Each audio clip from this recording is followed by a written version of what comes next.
Welcome to The Consumers. My name is Greg Warren. I'm your host. I'm also joined by Sean O'Brien. Hi, Gregory. Good to see you. Really good to see you, buddy. Yeah. Tim Convey's here too. Hey, thanks for having me. Randy Cash is over there in the corner. Hey, what's up? How you doing, Randy? I'm doing fantastic. How are you guys doing? Thanks. Good, Thanks very good, much. buddy. Thanks. Good. We got a lot to get to today. But before we get into anything, I want to remind folks this Sunday, November 30th, we are doing our first Consumers Live episode. So we're Yep. It's at the St. Louis Funny Bone. I know that we have listeners all over the world, so most of you are not going to make it to St. Louis. If you're close, or if you want to, just come in for the weekend. Holiday weekend? Yeah. Sunday night? Shutting Yeah. it down? Yeah, I'm thinking road trip. If you got something, if you are coming from out of town and you need some advice on, St. Louis, reach out. Sean, what's that email?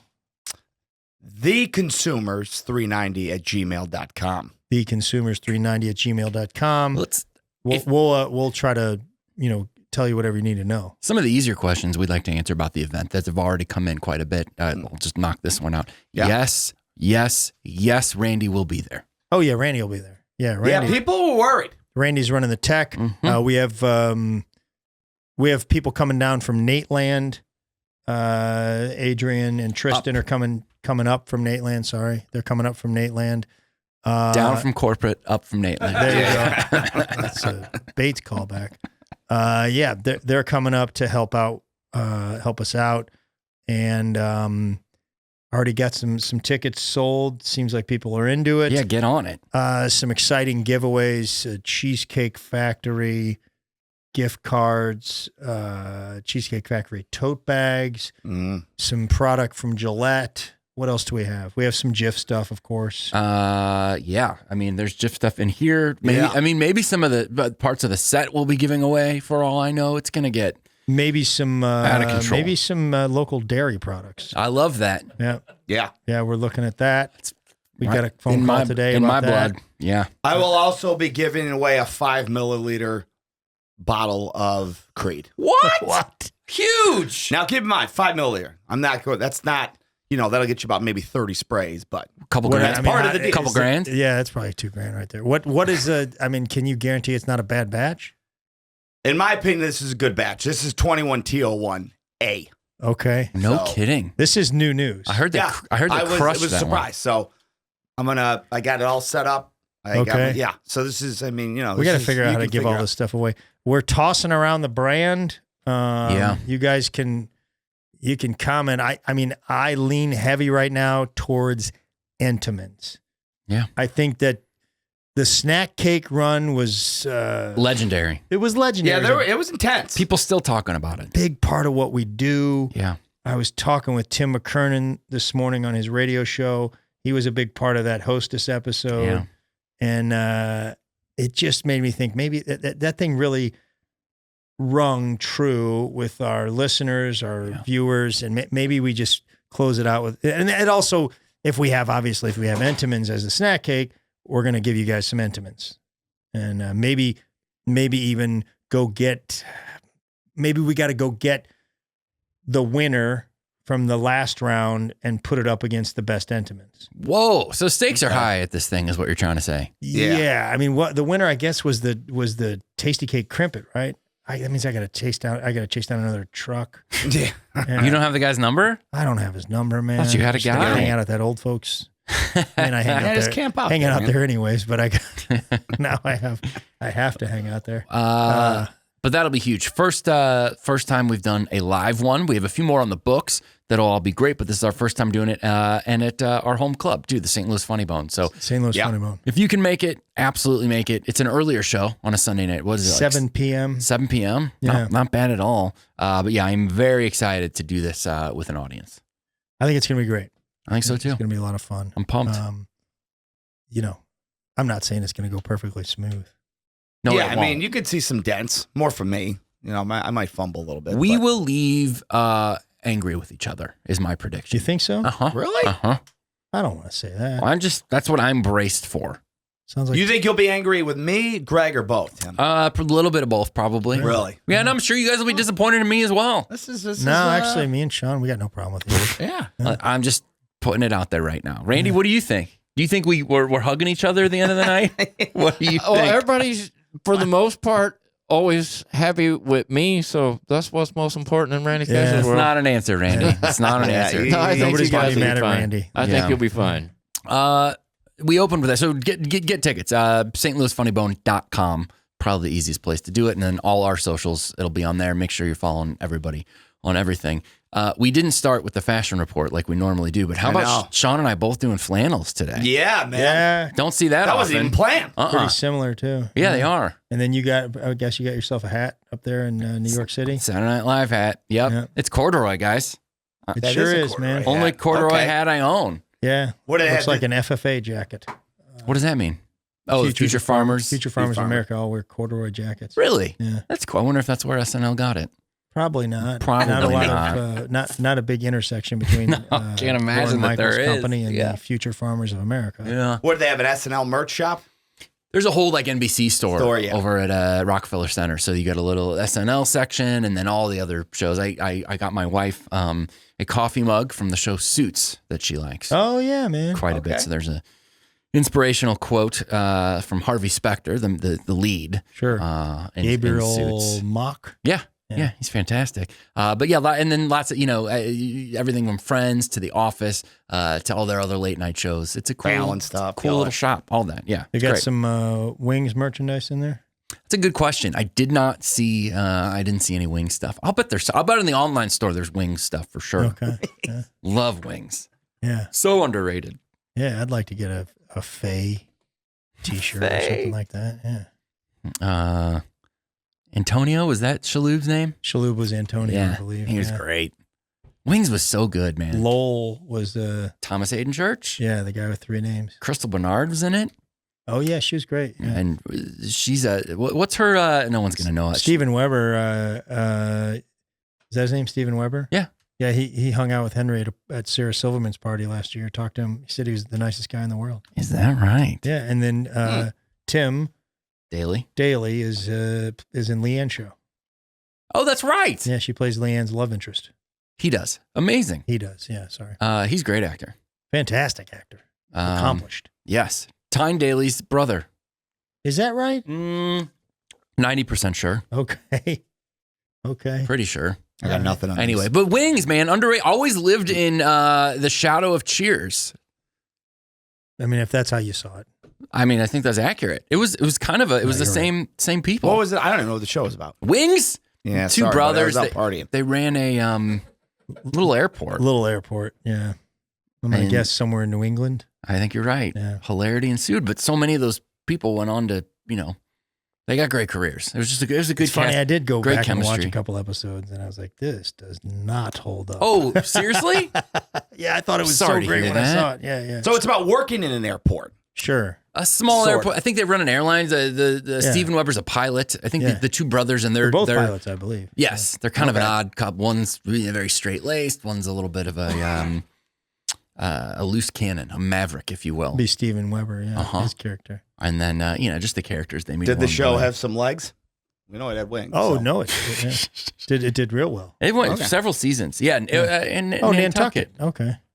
Yeah, it was a great show. Well, can you look up Crystal Bernard's song? She does a duet with somebody that is out of this world. So she was a singer. Yeah. I didn't know that. And then she also was she had a few, Crystal Bernard. Yeah. What was her? Just put duet.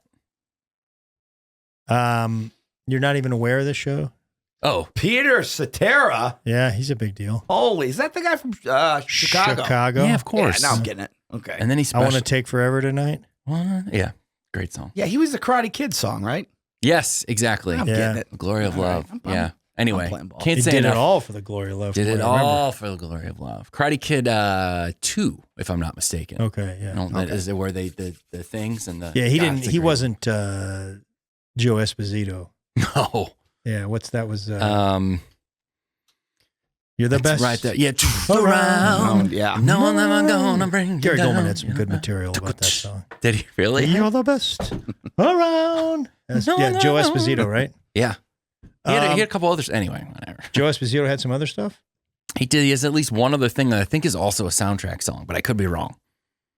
We're going deep here. Randy doesn't have time. We're going real deep. Look all this stuff up. Yeah, but Randy's about six lookups behind. He's not on his game today. I did something cool this week. Speaking of all the music stuff, there it is. Loves it. Someday I enjoyed it that one. I want to. Yeah, I'm right. Sometimes they get me going. he hit you last I didn't see it week. coming. So. Joe Esposito, 77 years old.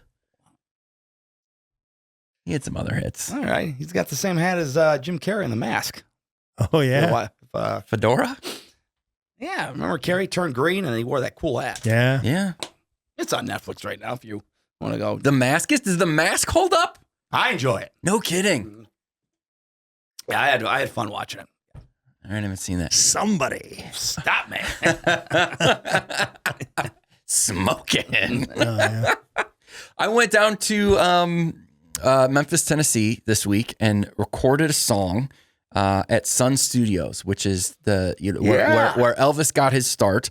The whole $1 Million Quartet, they were all there. So Elvis Presley, Jerry Lee Lewis, Carl Perkins, Johnny Cash, all these guys recorded down there. And I visited, I've taken the tour, all that. I say it's the birthplace of rock and roll, all this stuff. And then I went down and recorded a song with Kevin, who I do the musical act with, also did the Consumers theme song.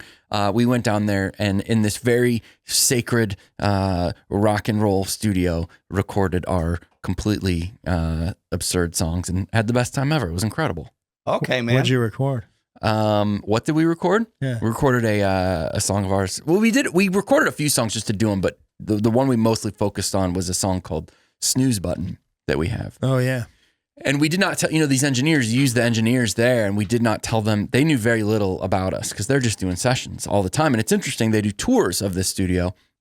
You can only record there at night because they make so much money doing the tours that the sessions don't start until after 6 p.m. So we roll in there. They knew very little about the project, and then we started going. The song is like I'm singing falsetto. It's completely silly, and so we shot like their reactions. These Sun employees to. Did they laugh? Kevin and I do it. Yeah, they totally got it. Part of us wanted them like not to. Like we thought that would have made for kind of an interesting story, but they were got it immediately. We're so cool. Our engineer happened to he grew up in St. Louis, and anyway, they were super cool. It was just really, really fun to just do something so stupid in that incredible place that I've always wanted to go to. So it was awesome. There's literally, it's like, this is the mic Elvis sang in, and he stood right here. There's an X on the ground. They're like, if you want to stand where Elvis stood, stand here. And if you want to do that, all these crazy things. And he recorded a bunch of albums in there? Elvis, I think just his first kind of few songs, and then he'd go back. With him, it was also his label, this guy Sam Phillips, who started the studio, and he was also a radio DJ. It was all like one.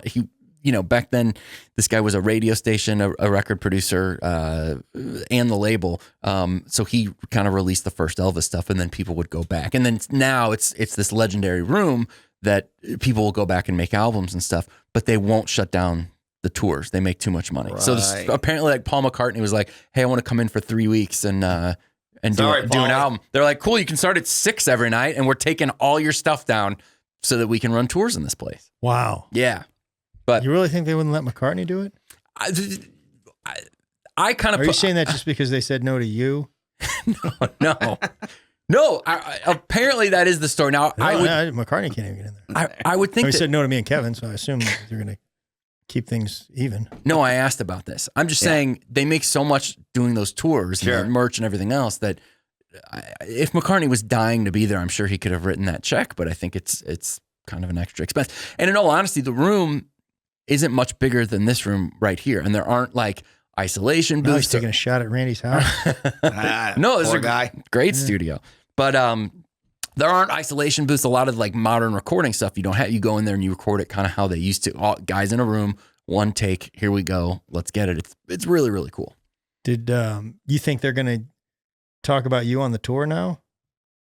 Oh, on the Sun Records tour? I think so. Yeah, I think there's going to be a little wing. Yeah. It's Carl Perkins. This is Love Me Tender right here, and then Snooze Button by Convey and Bowers was right here. I enjoy Snooze Button, man. So do I. Got a little bit of a surprise. It's Yeah, there's a little. It's kind of like a fun catch to it, man. Yeah. So look for that. We'll put that out eventually. But yeah, super. Just a really, really cool experience. Memphis is so cool. All Did the you music stay down there that night? We did. We stayed at the duck place? Yeah, we did. The Peabody Hotel. Yeah, You it's where they have the familiar? ducks. Yeah. Yeah. Went up to the roof, hung out with the ducks a little bit. There's a duck palace up there. Oh, cool.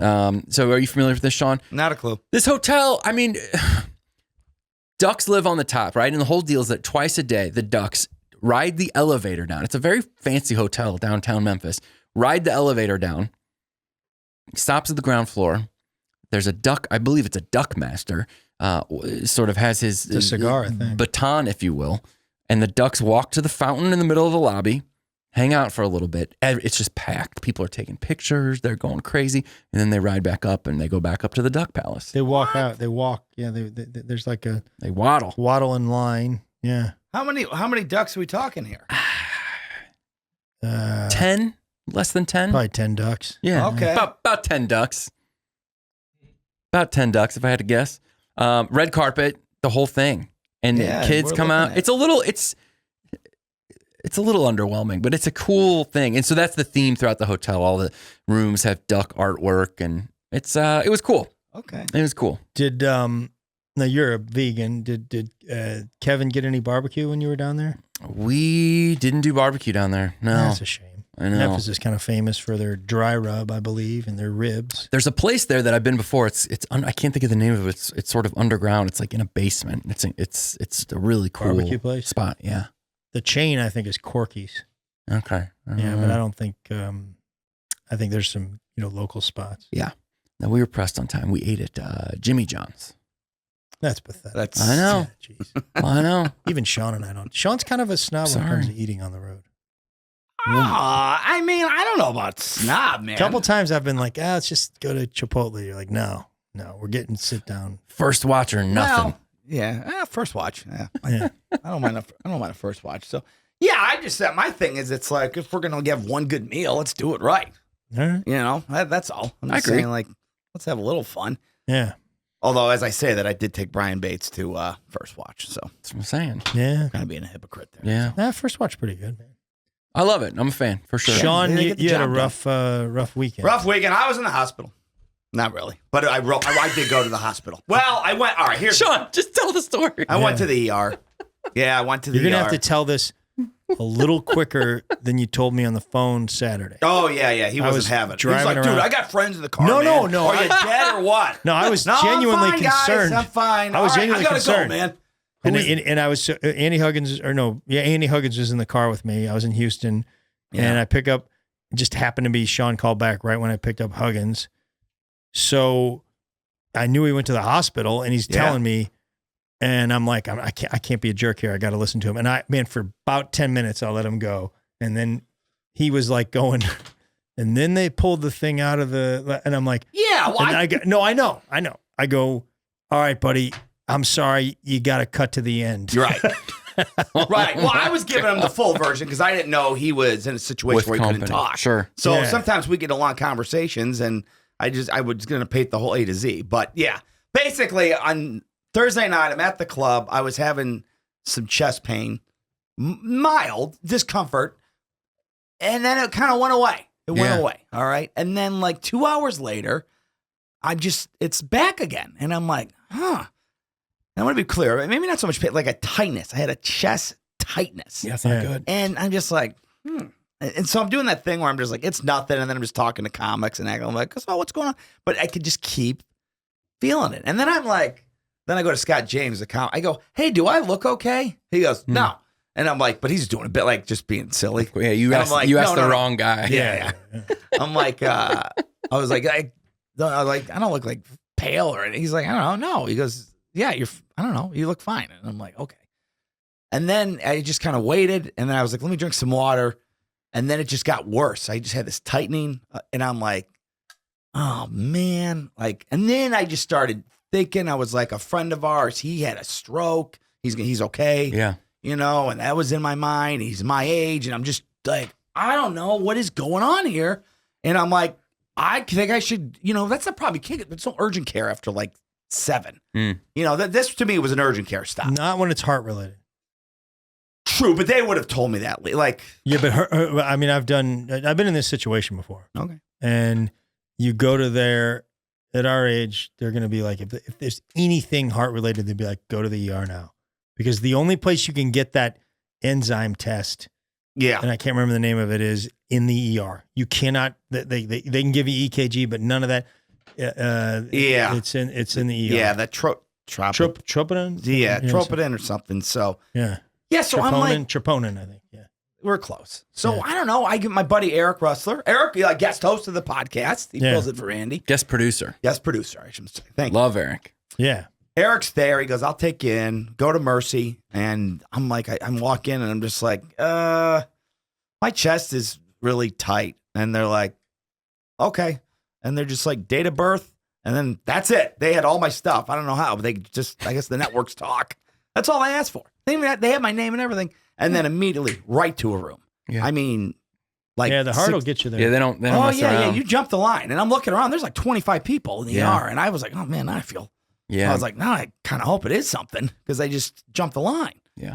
But turns out you have to with the heart thing. So then basically they put the stickers on, EKG, and I'm nervous. See, I'm really nervous. So what I do is in those situations when I get nervous, I talk more than I usually talk. Like I already talk a lot. So I decided to ask, I assume it was a nurse who was putting the EKG stickers on me. I go, hey, so do you watch The Pit? Jeez. And she's like, That's no. not good. Yeah. I go, do you get asked that a lot? She goes, all the time. And I'm like, boy, do I lack originality on that one. Yeah. Great show. Great show. Pit's great. So yeah, basically, I mean, really, that was the EKG was fine. Then they do. See, all I wanted this is what I want. I just wanted like, hey, I'm not having a heart attack, right? All right, I'll leave. Yeah, but that's let not me how go. it works, you know. Right. Yeah, and I get it. They got to run blood work, and then they want to take a chest X-ray, and you know, it turns into like an 8-hour event, which is fine. I'm not complaining. I'm not, but it's like at this point, it's 3 a.m. I haven't seen a doctor, and I'm like, well, you got my blood work, you got the chest X-ray. I'm going up to the counter, and I'm like, hey, can I have my little needle out? And I think I'd like to go. I don't think I'm dying. And they're like, yeah, that's fine. Did they And have that to was sign it, anything so- saying? I think Yeah. I had to sign off that being like, yeah. If hey, you die, it's not on you us. die, it's not on us, buddy. Yeah. You know, you didn't see a doctor, but, and it's that thing too. They like it's all tracked through, like an app now, like your wait time. Yeah. And so I just kept saying 2 hours. It's like the airport, 2 hours. Telling 2 you hours. 2 hours until you see a doctor. Yeah. Oh, yeah. 2 hours. But Some of it, that means nothing. yeah. Right. Like And dominoes. Then it went to 1 hour and 30. So I'm like, okay, we're getting there. Yeah. 30 minutes later, back to 2 hours. So I'm just Yeah. like, and I get it. They probably had obviously bigger causes of concerns than me at that moment. But Right.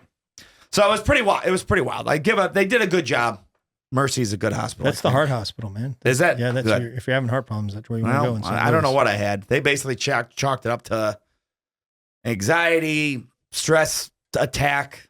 But they're like, you can have them, even though I was like, well, yeah, but I wasn't anxious. You told them the live podcast was coming up, and they were like, well, this is. I was like, yeah, guys. Well, they like, probably saw this week you eating those maple donut things and going crazy. It might have something to do with it. I'm telling you guys right now, that was unbelievable. It was the best thing ever. I mean, I think I might bring that maple donut to the Entenmann's podcast. I think maybe don't have one. You had a heart attack from it. Yeah. Or what about? And then you said you went heavy up on some coffee that day.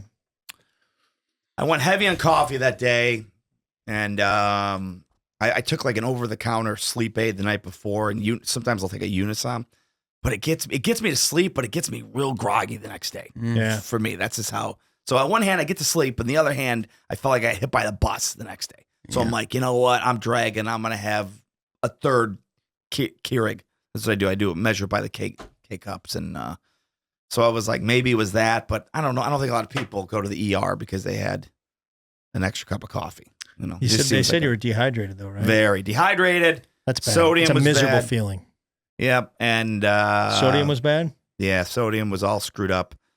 Which I think that like checks in with dehydration and blood pressure. Not good. Not good. I was batting I think 150 over 95. I don't know what that is. Yeah, I don't know. You guys don't know what blood pressure is? I don't know what's good or bad. Familiar with the concept. I never know what the numbers are. I Good think or bad. I think 120 over 80. You're in the sweet spot. I got mine today, whatever it was. They said it was great. Yeah. Oh, Yeah, okay. I What, got you have it. to get yours clean? No, You're usually no, I'm once- good. I've been all right for a while. I'm doing a few months. No, I got I just had a regular checkup and got a flu shot. Oh, okay. Oh, good. Yeah, And they took your blood pressure, they did. Yeah, and you don't remember the score. the actual number, no. No. They said it was good. They said it was good. They were like, this is and incredible. you're feeling okay now? Yeah, but it is buggy. I'm like, what the heck happened? You know? And you're going to I go to the wanna know. doctor here soon? Yeah. I got to go tomorrow. Okay. We'll be anxious So we'll to hear. see. So I made it, but there was a We're glad 5-minute you're all window right. there. I thought I was gonna die. You were telling I Greg was really concerned. he was in a car full of friends and stuff. You and I were having a casual text exchange. Yeah. I was asking you about something at the club or something. We're going back and forth, and then I'm like, "Oh, can you call me?" Or I asked something of you, and you said, "Going to the hospital." Yeah. Like it was just a normal, like, I- gonna grab dinner, and I'll call you afterwards. And I was like, "What's going on, Sean?" Yeah, I know. Well, how do you convey that in a text without being weird? You know. But you answered That's like how I found out, I think, in a text. Sorry I couldn't talk yesterday. I was in the hospital. You answered I'll call my- you when I can. you answered my 4 previous questions completely casually, like, "Oh, who's featuring?" "Ah, Eric's up here." "Oh, what time is this?" "Ah, it's 4." And then you go, "Going to the hospital." Yeah. Right. Well, that's where in my mind I was blocking it out. I'm like, oh, it's fine. It's fine. You probably just have heartburn. You know, that's what I was saying while I was texting you. Yeah. And then but it kept getting worse. I and did worse that and worse. early 20s. Went to the hospital, thought I was having a heart attack, and it was heartburn. I was ready to go, man. I was ready to go up there. I appreciate it, man. Yeah. Yeah. I mean, I'm glad I'm okay. You Me do too. feel I'll kind be of like honest. an idiot though. That No, and if Not you're an idiot, but dehydrated, you're man, just like- that's a horrible thing. The only way to, I assume they gave you an IV? oh yeah, man. Yeah. You probably felt better fairly quickly on Very quickly. that. Yeah. Yeah. I mean, you might have thought- just been dehydrated, man, with the caffeine. Yeah, but and I don't the- know why that would cause chest tightness. That's what I'm. That's what I Anxiety. can't. Yeah. I was ready to go up there for you, man. I had bullet points on a killer eulogy. Like I was ready Is that right? or really? whatever. Yeah, because I figured Okay. Greg's probably going to talk too. So like I got to bring it. Greg's real good. Who follows who on that deal?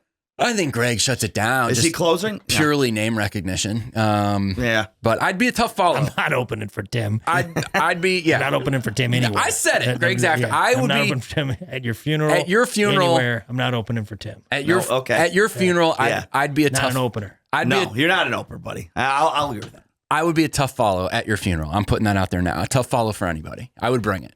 Gotcha, man. So yeah, you'd have to follow. All right. So Greg would have no problem following. Greg's You'd bring heat at the funeral, is what I'm saying. yes. Okay. I'd make him You think about realize it. sometimes he I'd he make doesn't him even make it to the stage. No, we all know about that. I'd give him something to think about. We'll put it that way. Yeah. At your funeral. Yeah. How much time you doing? I mean, am I stopping for tears? You know Yeah, what I mean mean? that counts. You know, I'd that's, probably- like, that's and the crowd honestly, work. I would do version. a little crowd work. Yeah. Yeah, so it could be I'm good for 20. He does like 22, 23. He does like gutless crowd work though. It's not And real not my you crowd haven't work. seen my eulogy. I know his version of crowd work will be like this, and he'll go, "That guy knows what I'm talking about." Sean was a great guy. And then he's like, "What do you do, sir?" Yeah. And then he doesn't even let the guy answer the question. Yeah. How many people in here? How many people here like Sean? Hey, let's give it up for Sean Yeah, real let's give quick, it up for everybody. Sean. Yeah. It is. And the troops. I'm basically just getting Yeah. applause. Who's drinking? I got him right where I want him. Yeah, I mean the thing is that the thing is it's just I'm not going to be speaking at either of your funerals more than likely. Why? No, probably not. Oh, dude, you'll outlive me. I 110%. then Dude, I am a mess. then this is a wake up call, man. Oh yeah. The fact that you say you're gonna you need to get it together. No, it's not because of my head. It's not because that. Like, I'll probably like fall into a grate or something, crack my head, and go that Yeah, way. you got to get It's it not gonna together. be. Yeah. Because I got you by several years. You know, Yeah. Well, you're 10 years older than me. No, more. more. Oh, really? Yeah. Yeah. Nobody told you? Oh, I thought it was 10 the whole time. Oh. More than that. Yeah. I don't know, man. You I guys think think outlived you me, man. guys think that I'm not gonna Sean's be the able- youngest. These guys think I have to my townhouse that I just invested everything in. These guys think I have limited time there because of the stairs. You guys both mentioned that at one point. Oh yeah, that's for sure. Yeah. No, you got a big problem there. There's no doubt. Well, that like You got neither two- one of them go to the gym. But I am not going to be able to make it up the stairs within 2 years from now. no, you got a few years, but it's Yeah, you're not yeah. gonna. That's No. not gonna be your last place of residence. No, 100% not. Which is No. great. It's good. going to be in a home. You put people up there. It's great. It's close Yeah, to me. no, you're gonna Airbnb that thing and get to a ranch immediately. Condo Uno, I call it. That's what Oh I call yeah, Greg. not Casa Dos. Yeah, Condo. When you're in Uno. St. Louis, you stay at Condo Uno. My brother's staying there right now. Is that right? Yeah, my Great brother just spot. got in town. Yeah. Oh, did you get your TV fixed, by the way? Yeah, man. we're People all good. were writing in. They buddy. wanna Let me tell you, man. I got the TV fixed, know. Okay. and the guy said once I fixed a lot of these, and I never have to fix them again. So I think we're good there. Okay. Excuse me. I got new stairs going up to the door. Those were rotten out, Oh, that's right. and I got a new deck. Wow. All right, as man. well as the wash and dryer. The new washer and dryer. Everything. Tim's mom's dragging her feet on the curtain. But if we can get that taken care of, Take Gotta be shots at right. your mom, It's man. got to be right. she's done great work for me. But honestly, But she's it's dragging her feet. You just said that. well, she's putting it off on a lot of people. So and so, that curtain's in, but the rod, you got to be patient. Rods Greg. are people take the rods for granted. Yeah, they do. Does your mom deck out your house? You wanna No. know? This is, man, you can't say something like that. Deck out the house? What did I do? Because now it's like if he says yes, then Emma's like, what? I had nothing to do with this. Yeah, I didn't think about that. Yeah, and if he says no, then his mom's like, oh, so I just didn't do anything those hours that I spent over there? So, you just sometimes got to learn to shut up. Boy, I started a lot of trouble with that question. The brand this week is Ray-Bans. Tim did all the work on it, so let's see what he's got. How do you feel about this, Greg? You think he's got it? Yeah, he's certainly, well, I don't know. Sometimes people tend to overcompensate with stuff like displays and tchotchkes in giveaway when they've got no substance. So he certainly did this well. All right. Pretty so- solid display. Very solid display. Concerns me a little bit that you're covering up for a lack of research. No. I did a lot of research. I'm excited about this. I'm a Ray-Ban fan. I learned a lot doing this. Okay. Some good, some not so good. Interesting. But I'm excited to get into it. And then I brought, we buy a lot of product for the set Yeah. when we do these things. Ray-Ban's expensive. So I will say right now, these are some imitation Wayfarers and also the aviators that I have. So if you're watching on YouTube, some of these are mine. There's 3 pair that are mine, are the real ones, and then there's a lot of fake ones. But So it's, this isn't real Ray-Bans. the ones I put in front of you are not real. But we'll do a little comparison. We'll wear the cheap ones. These are basically like party favors. These ones J-Bands. Yeah. J-Bands. Yeah. No, we were saying Randy Yeah, those are Rand Randy's. bands. Yeah. Randy Bands. Ray Rands. They're real cheap. But part of the story of Ray-Bans, the sunglasses, is how easy they are to duplicate, how often they're duplicated. We'll get into all that. I'm a fan. Do you guys wear them? Is Ray-Bans a part of your life at all? I think I might have some. I don't know if what I have is Ray-Bans right now, but yeah, I've had some. Yeah. I'd lose them all the time, but yeah. Not something you're loyal to? I think they're cool. Sean? I mean, look, man. They make a nice pair of sunglasses. Yeah. I don't know if they make a $250 value for me. I don't know if the value's there Right. for the way. I like the Wayfarer. They look cool. Yeah. I look It's about through your them. eyes, though, man. What's that? It's about protecting your eyes. Is that Sometimes. I mean, yeah? We'll get into the Because then there's like polarized and non-polarized, right? Isn't it like there's two different? correct. Yes. We'll get into kind of the spectrum of sunglasses a little bit, but they are, the ones I get. I'm pretty loyal. I probably have been for 10, 15 years. Before that I was wearing who knows what, but for the most part I do the standard Wayfarer. It's the black ones, the ones you picture Tom Cruise in Risky Business, which we'll get into. The Blues Brothers ones, those are what you picture. Roy Orbison, was he? So we're going to get into We're gonna get a into lot There's of a lot that of stuff we're going to get into. Can we just get into it? celebrity Let's get stuff. into it, We're buddy. about to get into it. I'm establishing my personal connection with the brand. That's what I wear. That's what I've worn for a while. So I'm into them. Let's get into the history. Please. It starts with a guy named John Arthur McCready. Have you guys ever heard of him? No, I've heard of McCready. McCready's, but I don't think it's this one. I've heard of Creed. This guy is, you have heard of Creed. This guy is unbelievable to the point where I had to check so many things to make sure that this was legit. The accomplishments of this guy, it's like when people tell Chuck Norris stories. It's unreal what this guy Forrest has done. Gump type stuff. Yes, it's crazy. John Arthur McCready was a pilot. He was born in San Diego in 1887. He lived 91 years. I will tell you this. He connects to our Ray-Ban story, but this guy has done so much that Ray-Ban not even mentioned on his Wikipedia page. Wow. And no, that was not my only source. Yes, I read a bunch of different things, but it is just, one page, a footnote in the chapters of this guy's life. He went to Stanford, not the most interesting thing about him.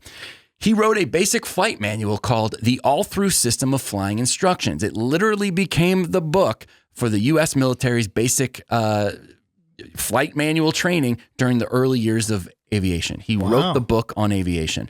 In 1921, he became the first person to test fly an experimental aerial application, which is known as crop dusting. He literally was behind the wheel of the first plane to ever do crop dusting. He was the first guy to do it. Wrote the training manual, first guy to ever crop dust. First pilot ever to bail out of a stricken aircraft at night. He was the first person to be like, I'm out of here at night. They had done it during the day, done the parachute, but he got in trouble. June of 24, didn't know what to do. What conflict was that? This was... not World War I. No, so this guy, he eventually was in World War II, but at the time that this happened, he was just a test pilot. Oh, okay. So just trying, it's early days of aviation, trying different things, and that's why he has accomplished so much. So the first guy to bail out of his plane at night, he did it just over Dayton, Ohio. He thought he was going to make an emergency landing, but the flares that he wanted to release didn't work. He tried and they didn't work, so he's like, I'm just going to trust my parachute, and he jumped to safety. There's something called the McKay Trophy. It is awarded for the year's greatest accomplishment in aviation by an American pilot. Our guy McCready won it 3 times, 3 consecutive years, and for 3 years? all different things. So again, these are all interesting things this guy's done before we even get to it. Okay. In 1921, he won it for altitude, just going straight up, seeing how high he could get. A series of altitude test flights in McCook Field, over 40,000 feet he went up.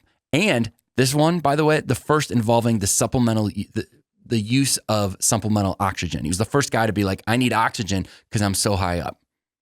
Oh, wow. That's crazy. That's another first. So he paved the way for Top Gun.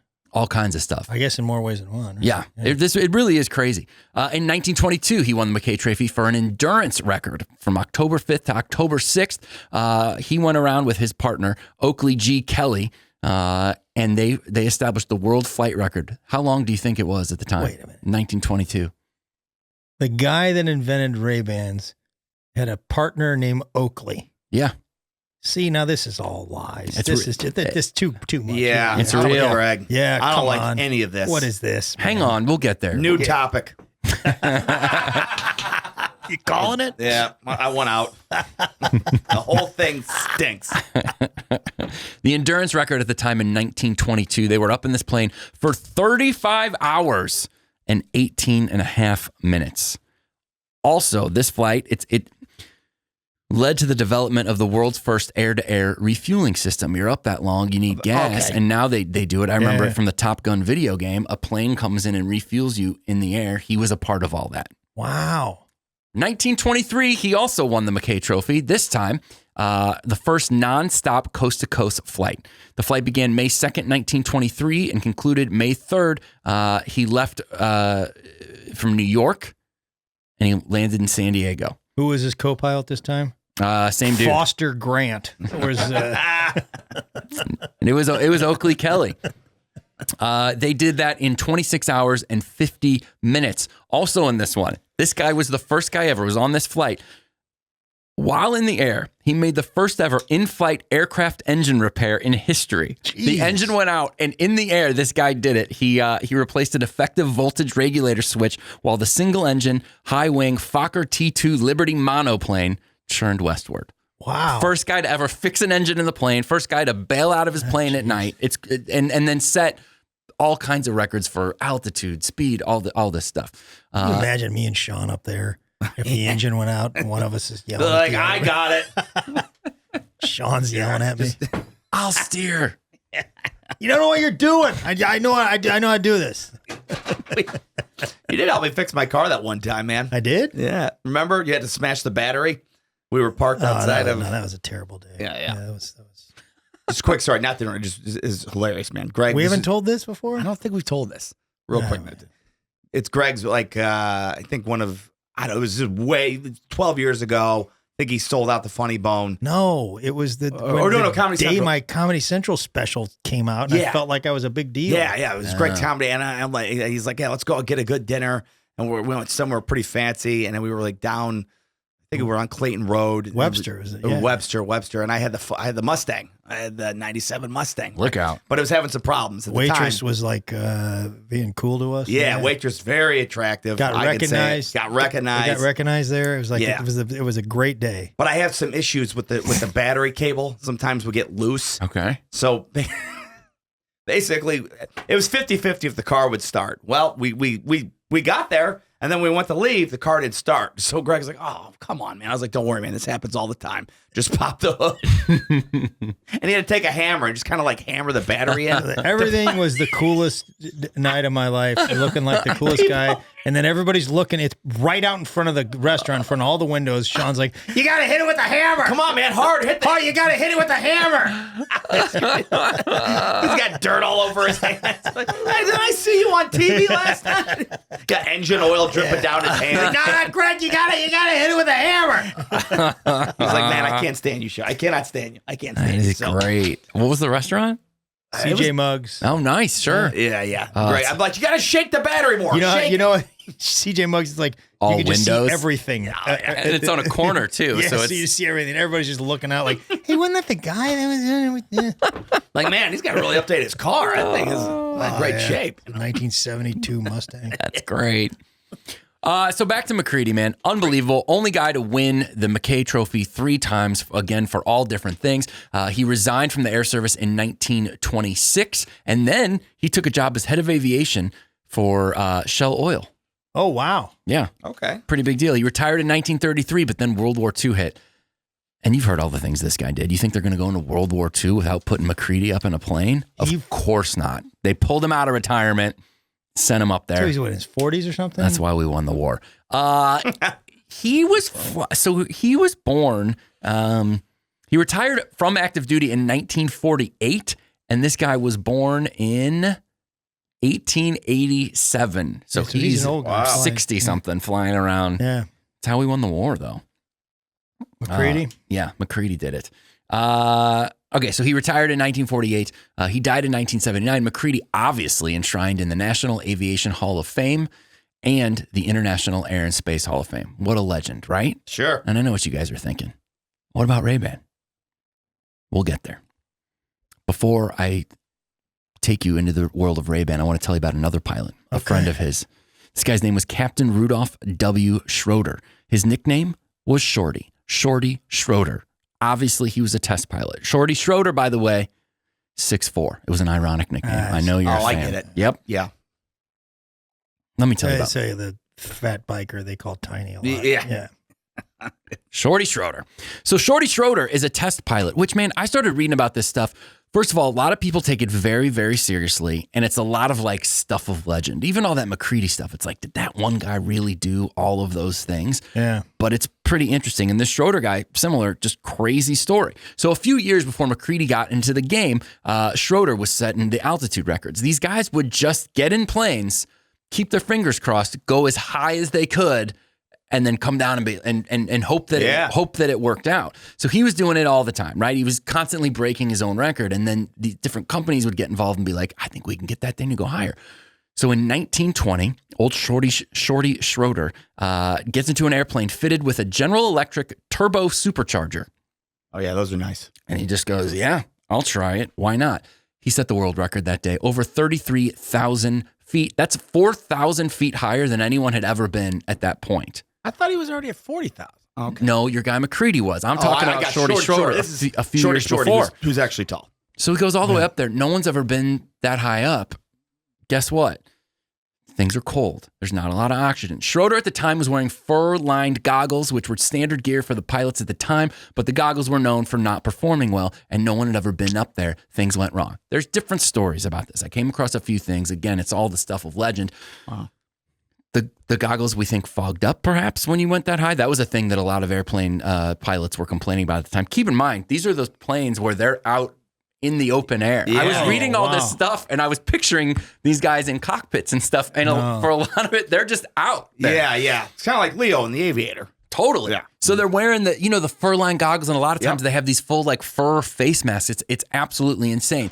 So the goggles fogged up. There's another idea that maybe he couldn't breathe well enough, so he took the whole thing off. Either way, all the way up there, minus 63 degrees. No, Okay. I'll buy that. you can't survive. You know what happens? You're cold. Your eyeballs freeze. Really? He takes the mask off. His eyeballs freeze to the eyelids. I know you hate to see it, especially to Shorty Schroeder. Can't see. So listen to this. He's up in the air. He's higher than anyone's ever been. His eyeballs start freezing, and then he passes out from the lack of oxygen and the carbon monoxide poisoning. This plane starts going down. It plummets almost 6 miles in 2 minutes. And then at the very last minute, he regains consciousness and he just pulls up with everything he's got. And he survives. He Holy can moly. barely see because his eyeballs are frozen, Jeez. but he was able to find the field and land safely. Shorty. Shorty So he Schroeder. can't breathe. He can't see. He passes out. And wakes up just in And time. he's about 1,000 feet for going. Yep. And then he just Pulls up. yanks it back, and there you go. And as the story goes, guess who's the first one there to pull him out of the plane? Our boy McCready. McCready. Our boy McCready. 2 things occur to McCready at this time. Number 1, we got to do something about these goggles. This guy's eyeballs are frozen. Yeah, it's not. He simultaneously realizes Shorty Schroeder's out of the game. I'm the guy now. I'm going to be doing these altitude tests. I'm the guy who's going to be piloting this plane with something literally called a turbo supercharger powering this thing. I got to figure something out. I don't want my eyeballs to freeze. Yeah. So Shorty's done after that? Shorty's done. Shorty's vision never fully came back. I mean, he lived a good life. Now, it would be that cold. Went on to a successful piano career, right? Schroeder, yeah, that was no different Schroeder. Okay. That wasn't Shorty. So he's like, man, I don't want my eyeballs to freeze. Also, at the time, many U.S. Air Force pilots were complaining that the blinding glare of the sun at high altitudes was affecting their visibility. They get headaches, altitude sickness, all this stuff because all the way up there, it was just a mess. Now, is it always that cold up there, regardless of what time of year or even time of day? I'm gonna say yes. Oh, no, in the summer it gets all the way up to negative 43. Like, yeah, it warms up. Beautiful up there in the summertime. Yeah. That's right. Well, that's why I was asking. 40,000 feet. Maybe you wouldn't have the frozen eyeballs Yeah, if you picked the right season to go. So McCready's like, man, we got to figure this whole thing out. Where do you go to solve problems? Where in this great United States do you go to solve problems? I'm looking for a city. Myrtle Beach is where I no. Solve a lot. A lot of my problems. Where do you go? Where to what? To solve problems. In You go to Rochester, New York. what? That's right. Yeah. Oh man, he's gonna be Wait so a happy about this minute. episode. Because you know what was based in Rochester, Kodak. New York? No. Xerox. No. all right, right. RPI or You should know this. Hold on, just relax. There's co-based. There's kind of still based there. Bausch and Lomb. You got it, There we go. buddy. Yeah. Oh, yeah. Okay. Is Bausch & Lomb a big part of Rochester? Believe so, man. Yeah, I mean, I think headquarters are there. It's At least there. were. They also have kind of a headquarters in Toronto, I believe. But Bausch & Lomb. No, it's Loam's up in Toronto. Oh, and Bausch is down. Yeah. too. Bausch & Lomb, founded in Rochester, New York in 1853 by an optician named John Bausch and a cabinet maker turned financial backer named Henry Lomb. It was sold in 2013, but until then was one of the oldest continually operating companies in the United States. They started out making monocles. Oh yeah. Oh, cool. And a lot of the stuff I read today were the first people to make eyeglasses as we know them really? today. So it would make sense that old You think McCready, they were the one who supplied Mr. Peanut his monocle? back then, absolutely. Yeah, you think it was them? Yeah. Well, and he was kind of a Northeastern guy too. Yeah. He got Peanut got his. I think Bud Friedman got his 2 years later. Oh, that could be. What about the Monopoly guy? Doesn't he have one? His was bespoke. What's that? And it's like when it's like custom, right? Oh, really? Okay. Yeah. Yeah, It's, do you know how much money that Monopoly guy has? Lots. Yeah. It's insane. Boardwalk alone is worth a fortune. Yeah, he's a real estate mogul. And then Clink, didn't he have a monocle too? Who's that? Colonel Clink?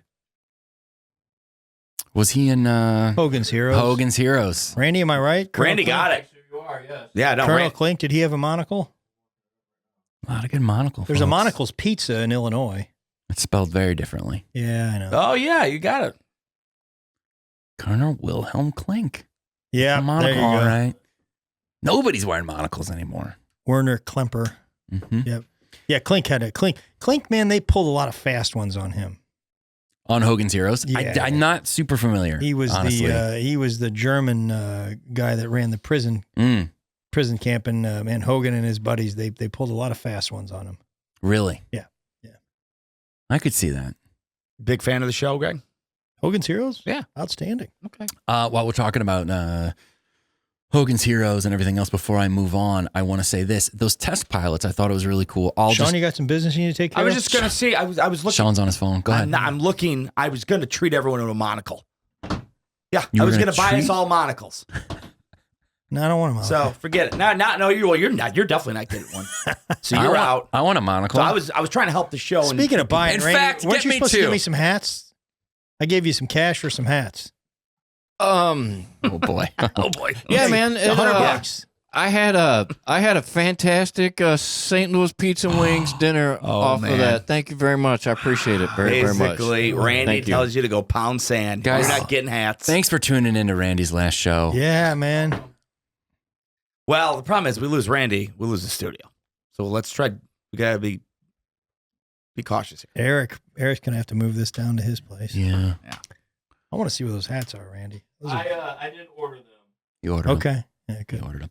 I want to say this. The test pilots at the time, they're doing these altitude tests. They're just doing a bunch of things to figure out what can planes do for kind of no reason at the time. But as it turned out, come World War II, they realized all the benefits of those tests.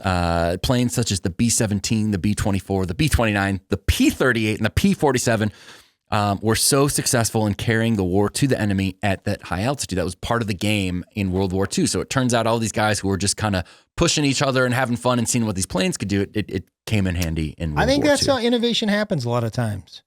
Just having fun? Yeah, having fun or just seeing, in the spirit of just adventure. Yep. Love adventure. Yeah. I'm a big fan. Speaking of adventure, back to your boy, John McCready, because he loved adventure. So he goes to Bausch and Lomb in Rochester and says, we got to come up with something so that my eyeballs don't freeze. Also, all these pilots are having a hard time with glare. What can we do? They work together and come up with the very first model. They called it the anti-glare, later known as the Aviator. Okay. You want to try these on, Greg?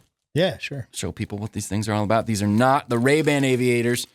They are cheap mock-ups, but Do you have Ray-Ban Aviators? no, You don't? I don't wear them. I've got some of these, I think. Some Aviators? Yeah. They're pretty cool. Maybe not. Maybe. Think Top Let's see. Gun. Definitely. Yeah. Yeah, man. I feel like tell you what. to I think I look like Dale Gribble. Dale. Randy loved it. Randy loved it. I don't know. Do you know? Is this somebody on Hogan's Dale Heroes? Gribble, guys. Let's go to the web. King of the Hill. King of the Hill. Mm, Okay. you guys are having a good Oh, time. man, that was a top 5 Randy laugh right These there. guys are. Yeah. Put that in the books. These So. guys are having fun. Dale. King of the Hill Gribble. Oh yeah, you do kind of look like him. Man, are those aviators? Johnny Hardwick passed away recently, was the voice of Dale Oh, Gribble. yeah. And Johnny was a comic. Oh yeah. Yeah, down in Texas. Oh yeah, you do Okay. kind of look like him. All right, Greg's got the Aviators on. Yeah. The rest of the show. All right, so McCready and Bausch and Lomb, they come up with the anti-glare, again, later known as the Aviator. It had plastic frames, green lenses that could cut out glare without obscuring vision. This came out in 1936. The name Ray-Ban, do you know where that came from? I'd love to know. It's a combination of two different people. No, it's banning rays. Makes Right sense. there Banning for the, us. the Yeah, rays, sits rays of the right there on sun. a Sitting plate. right there, Yeah. man. Yep. Still pretty stupid. dumb. It limits ultraviolet or infrared rays of light. They were banning rays. So they're like, boom, Ray-Bans. In 1937, these went on sale to the public. The earliest commercial available of these sunglasses, green lenses for cutting out glare, a plastic frame, and the now iconic teardrop shape. So it's sort of like teardrops, but kind of sideways. They chose that to kind of mimic pilot goggles. I mean, Okay. And I like these, and it's cutting down on some of the glare. In the early days of this podcast, we had a real issue with glare, and Sean. Did we ever? Sean almost quit the podcast. Wait, you guys, I was almost blind. He had to go lay down and stare at his phone. Yeah, I don't think this would stop my eyeballs from freezing, though. I thought about that whole thing as well. I think, I don't know. Seems like a bit of a hole in the research, doesn't it? Completely no. I came across that a bunch, and I know that this happened. And I think he was like, "Well, we got to fix this in general." They have the mask on. That's all I can really come up with. I got to be honest. I think eyeballs are going to freeze with or without these. You're right. You're not wrong about that at all. I think the idea maybe the goggles he had to remove. So maybe I don't know. Maybe they're less likely to freeze with those on. All I know is, Buddy, is somebody who they were a hit. Does this report very often. I know exactly where you're at, man. Yeah. You can't cover all your bases. Yes. It's especially and sometimes there's just a hole in the research. This was particularly difficult. I mean, we talk about this a lot, but all these different articles you find so many times, they're all each other's source or vice versa. Yeah. And so you read things, you're like, oh, that's a mistake. And I even see where they made that mistake. It's very you will frustrating. find a ton of mistakes. And it seems like, they're just kind of, it's like a game of telephone. And then you get a lot of people on social media who will take cute little anecdotes and make a video of that story. Like, do you know the story? And we'll get into some of that. As we get into Hollywood with Ray-Bans, it's wild. Yeah. They're like, do you know the story about Top Gun and sunglasses? And it's like, I don't know that that's true, but you made a 90-second video that went viral. So now, for all intents and purposes, then it goes right. It's completely true. I'm just going on record saying don't go up too high with these and expect your eyeballs not to freeze. Because I'm not feeling any warmth coming off of them. Your eyeballs are going to freeze. In 1938, the design was updated to feature a metal frame and impact-resistant lenses, which is important. And then they rebranded it as the Ray-Ban Aviator. Due to the effective glare control, the sunglasses quickly gained popularity among outdoor enthusiasts. People were into it. Now I'm going to take you to World War II. There's a very famous picture of General Douglas MacArthur striding onto a Philippine beach. He was smoking a corncob pipe. Our set is falling apart here. These cheap sunglasses are... Cheap tape, cheap sunglasses. Just bouncing everywhere. General Douglas MacArthur, you might be able to find this thing if you put in Douglas MacArthur and aviators, Randy. And the guy, he looks like he's in an action movie. This photo went... whatever the version of viral was in the 1940s. And suddenly Ray-Bans weren't just for pilots. They were for anyone who wanted to look cool. Check out this picture of old MacArthur. Boom. That's it. Okay. Yeah. Now we're talking. So all of a sudden, boom, we're off to the races. Ray-Bans are selling like crazy. And their whole game is aviators. Now, are they marketing just to men or are the ladies involved too? That's a really good question. My impression is that at that time, men. Okay. Not that ladies couldn't put them on, but it's hard for me to picture that in the 1940s happening. So they're off to the races. MacArthur, it's outdoors. They're practical. It's almost sold in some ways as like a medical product at that time, especially Bausch and Lomb being in the game. And then in 1952, a guy who worked for Bausch and Lomb, his name was Raymond Stegeman perhaps. He invented a little something called the Wayfarer. These are the ones I'm into. Grab the real Wayfarers if you want, Sean. Sure, man. Put on the fake ones, then try the real ones. Absolutely. Try that on for size. See how it feels. All right. If you're scoring at home, we're going to go fake first. Correct? Yep. Do it.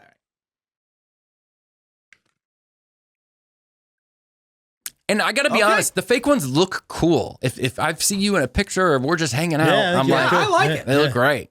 I like it, man. You look kind of like a blind man, though. That's part of the... It's all right. At least... That's who they marketed to at the beginning, which was difficult. You can imagine. Now try some real ones on, Sean. A lot of radio advertising? Yeah, they had to. All right, and the real ones are where? I can't see. 2 glasses over. Right here? Yep, that'll work. All right, let's see. Let's see what that These looks are the like. real deal. The real deal. Ray-Ban. Yeah, it's got the logo. Yeah, I think you look cooler. In They those. look cooler. Yeah, Do they? definitely. Do they though? Yeah, they definitely do, man. A little cooler. Yeah, now you kind of look like, you look like a movie Not- star, buddy. Yeah. No kidding. Yeah. Hot Sean, he's back. Hot Sean Yeah, is back. I gotta be honest though, man. I don't really. I mean, You for telling- these are what, $5? Those are maybe $1? 75 cents. Those are And what do these retail for? Probably $250. no. I told you that earlier. It's like less than 140 maybe. You can less. get those. Yep. And then, but Yeah, they're fine. the Yeah, ones but you get that like that protects your eyes, that doesn't. I do. Okay. I do get that. the cheap ones are basically marketed as like party favors. Yeah. Yeah. So there's I even got you. much better imitations of that. I'm just saying if it wasn't like if it's solely for the protection, of course. Yeah. But to me, it's like they feel like honestly, like the Fake ones. the fake ones, like the lens is like clearer than on the Ray-Ban. Yeah, but Well, 'cause it's less- got nothing to It's blocking not out protecting fewer. anything. Yeah. This is about protection, man. But Okay. taking care of yourself, you got to start doing it, man. You're in the hospital 3 days ago. Like, Man. Next time you go, Okay. tell the nurse. She'll be like, "Hey, what's your name, date of birth?" And then I want you to be like, "I wear party favor sunglasses." did these things start? Did No, let's- cut into the sales when MacArthur lost his mind? Oh, that's a good question. I don't know. Yeah, to know that. I don't know. That did not come up in my research. So in 1952, this Raymond Stegman guy who worked for Bausch & Lomb, he designed the Wayfarer. And see you later, folks. They're still around. What a boom it was. It was inspired by a mid-century classic rival to, do you know Eames chairs? I know you're a big chair guy. Ames chairs? Are you familiar with I that? have heard that at all? Yeah, I've heard of Ames chairs. EAMES. Yes. It was also, they kind of said it looked like Cadillac tail fins, like the cars that were Oh, very yeah, popular man. at that Yeah. time in the 1950s. A design critic said the distinctive trapezoidal frame spoke a nonverbal language that hinted at unstable dangerousness. But one That's what, nice, that's what I'm getting here. I man. see what you're saying now, buddy. Yep. Yeah, you unstable look like a gen- guy who's been, coming off of a hangover, but kind of a rascal type of guy. Interesting combination there. Yeah. Keep them on. I like it. Yeah, I think it's a good idea for you. These new sunglasses, the Wayfarers, also featured a new Go ahead and take plastic those. molding Can I have- technology. Yeah. Oh, sorry. I'll just shut up. I was trying to keep you on the rails there. No. And Greg was talking about me keeping these. Yeah, Oh, you can okay. have them, man. They look good. Those are mine. Yeah. You I can. know. I'm just gonna enjoy it for Go the ahead, show. just take them. I will also share this. The ones that Sean and I have on, I believe, are bigger ones. They make all kinds of different models of Wayfarer, and I have to get the bigger ones because I got a big head. Oh, they're not that big. But those are the extended I got some. ones. I got some. These are so. I got some glasses. They're so big.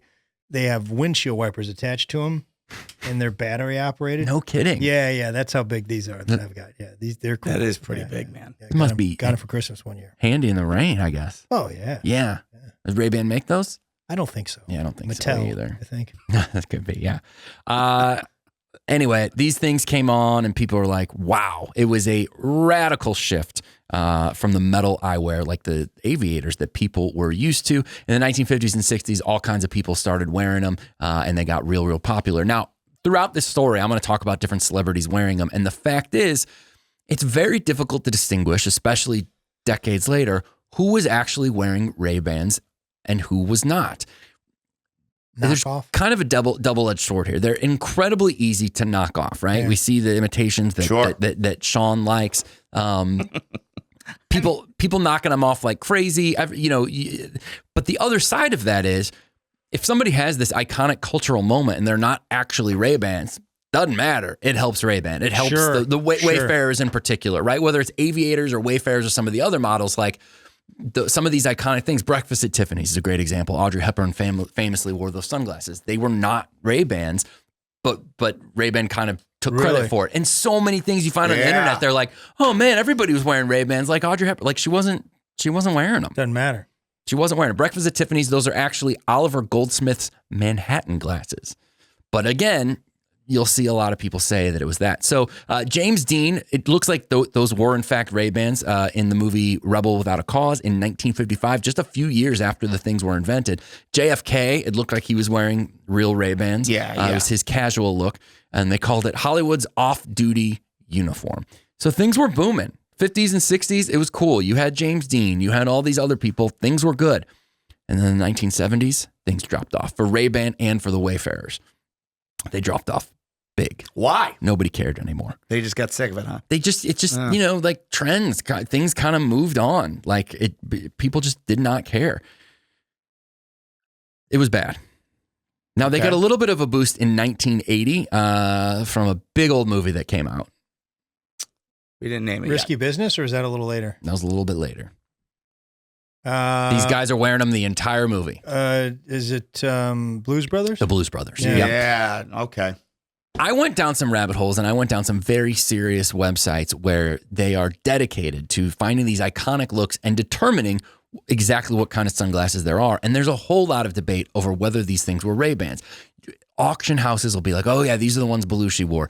Some people think that Belushi and Aykroyd were wearing two different models of sunglasses and that maybe Belushi's were Ray-Ban, but Aykroyd's were not. It's really, really interesting, but I'm not going to bore you with all of that stuff. In 1981, a year after Blues Brothers came out, they only sold 18,000 pairs of Wayfarers. 18. Okay, so In the whole world. It's not a lot. Things were You're not rough. getting rich off of that. But then, and again, a lot of research. This story all sounds crazy, but in 1982, Ray-Ban went to a company called Unique Product Placement. They were based in Burbank, California. They gave them $50,000 a year. Not a lot of money, even back then for a brand like that. $50,000 a year to place Ray-Bans in movies and television shows. Smart. This is one of those things where I'm reading the story and it's sort of this exact same narrative shows up over and over. Is it true? I will tell you, this company that supposedly existed, if you look them up online, they do not exist. And really the only online footprint you can find for them is kind of this story. It also seems strange to me that it would be a company called Unique Product Placement. Regardless, as the story goes, they did this deal. And between 1982 and 1987, Ray-Ban sunglasses appeared in over 60 movies and television shows per year. This continued through 2007. Tom Cruise, a major player in this story. He wore Wayfarers in the 1983 movie Risky Business. Yeah. Bum, bum, bum, bum, bum, bum, bum, bum. That scene, he does the slide. Bobby. In the socks. Bobby Seeger. The cover of, the poster for the movie. It's him kind of. It's him Oh, yeah. peeking out over those things. Wayfarers went crazy. They say just a couple years later, 360,000 pairs of Wayfarers were sold. Additional appearances. The Breakfast Club. I think Judd Nelson was wearing them in The Breakfast Club. Miami Vice, Moonlighting. Miami Vice, that's a big one. All of a sudden, they're selling $1.5 million a year. It keeps going. Can you think of the other big Tom Cruise role that might have helped out Ray-Bans? Yeah, he actually did wear them in Rain Man. Favorite movie. Top Gun. Yeah. Yeah. Aviators. So Tom Cruise helping them all over the place. Yeah, and again, legend is they were paying to do that. Now, They make an appearance in Walk to Remember with Mandy Moore. You would know. you tell us, buddy. I can't remember. How many times have you seems seen like a it? logical place to put it. Randy, check out, I think it's called sunglassesid.com is a place that I went that you can look up celebrities, movies, television shows, and they'll tell you exactly what sunglasses are in them. I'm willing to bet a Walk to Remember doesn't show up on that, but we'll see what happens. Sunglasses ID. Yeah. The sunglassesid.com, yeah. There you go. All right. And it'll take you to movies and you can look up a Walk to Remember. Sean, those look good, man. I want you to have those. Those are my sunglasses. Yeah, well, whatever, buddy. I'll get you one of these hats. Tim does have. How many pairs of these you have? 3? One is not really mine. What does that mean? They were kind of bought by mistake, so. And they're too small. They look silly on me. Shady. It's not shady at all. Well, you want to make a deal? The Ray-Ban cases. Well, Sean, just buy some. Greg will buy you some. No, you can have those, buddy. I mean, Greg did toss around money last week for hats. Yeah, I got you hats coming. All right. I got you. Yeah. Are those the matte or the glossy ones? I think these are the glossy ones. I think. I'll tell you what they are. They're yours. I got the matte. Yeah, they do look good on you, Sean. I don't know. Which ones are these, man? You're telling me those don't feel good? No, they do, man. Those are the glossy. Yeah, they do. Or you don't call it glossy. He just goes to cheap stuff naturally. Yeah. You brought up Roy Orbison, all kinds of legends. The Buddy Holly, even, who had the very famous glasses. There were the sources that say those were Ray-Bans. I do not think that they were. Roy Orbison, I think, later shifted to Ray-Bans. He famously was wearing sunglasses all the time. Part of it is because he had vision issues. Yeah, he wore them, didn't he? Some story that he went on tour with the Beatles and he forgot his prescription glasses, so he had to wear his prescription sunglasses, and it just sort of became his thing. So yeah. You know, it depends. Elvis Costello, Madonna, Michael Jackson was definitely wearing Wayfarers and Aviators quite a bit. Did we mention Ray Charles? Did he have them?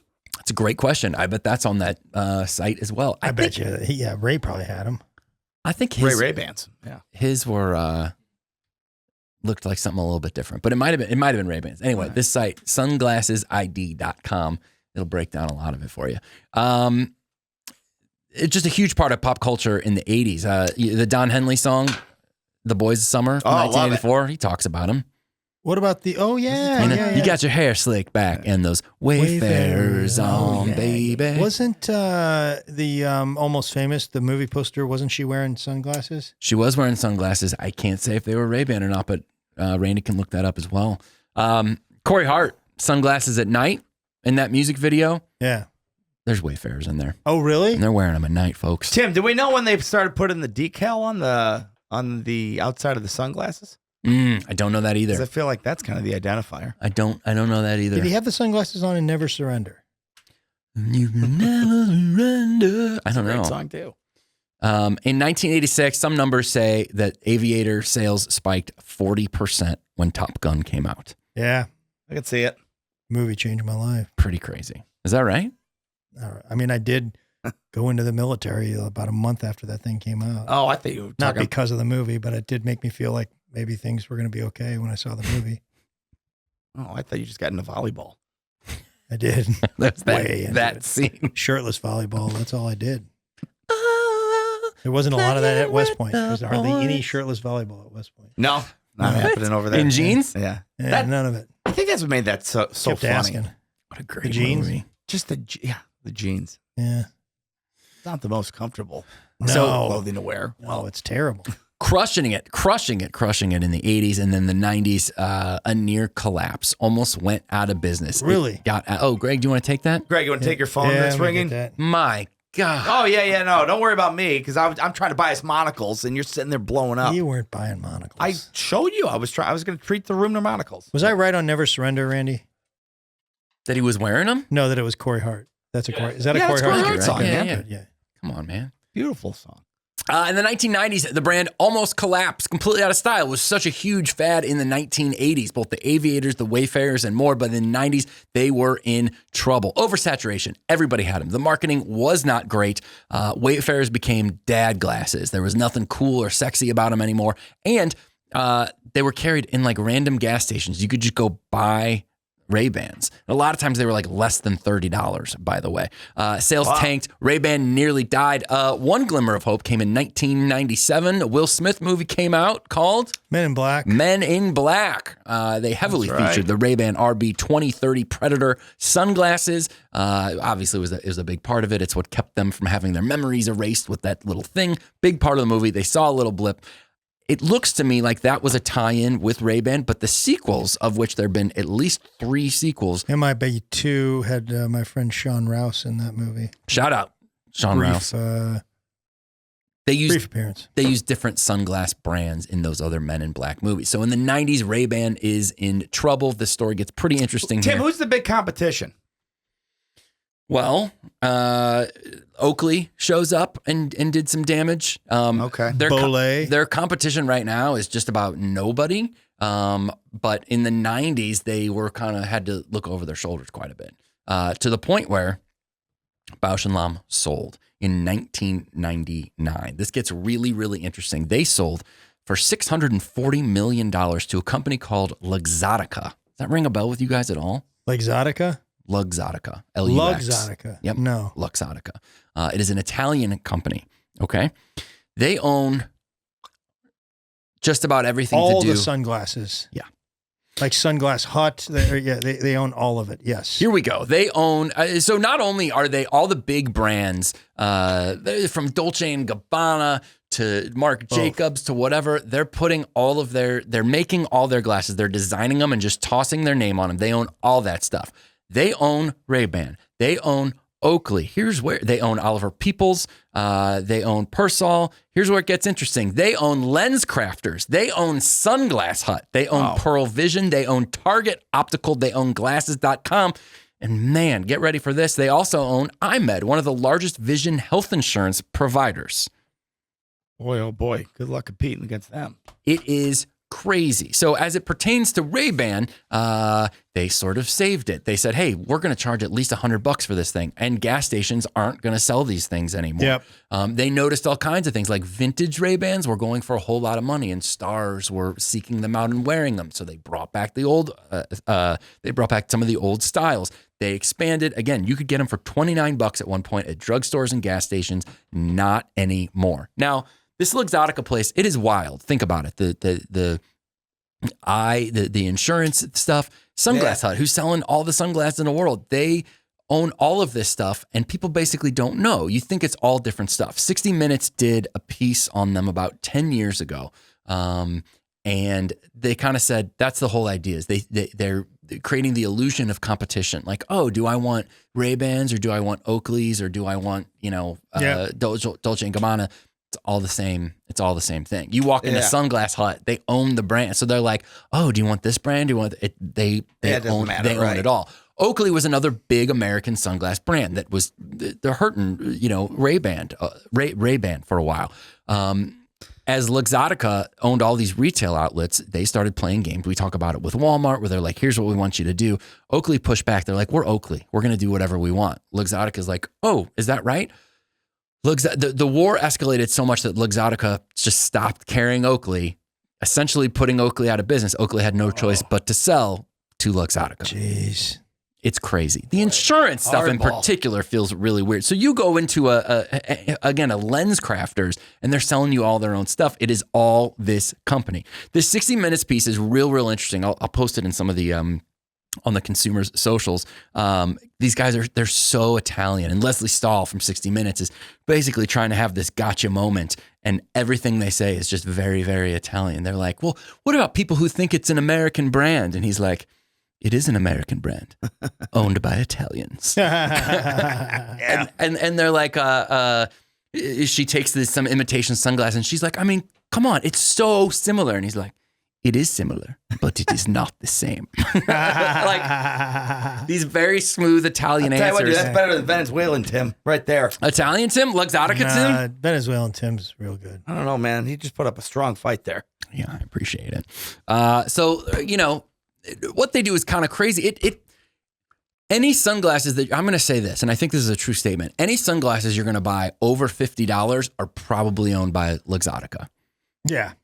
If you want anything that isn't, relatively cheap. Now you've got like Warby Parker and different kind of online brands doing stuff, but they won't sell them. So how can anybody compete? It's pretty wild. I think Walmart and Costco are their biggest competitors. I use a company called Shady Rays. I got to look into that one. They're pretty big on the internet. Is that Luxottica?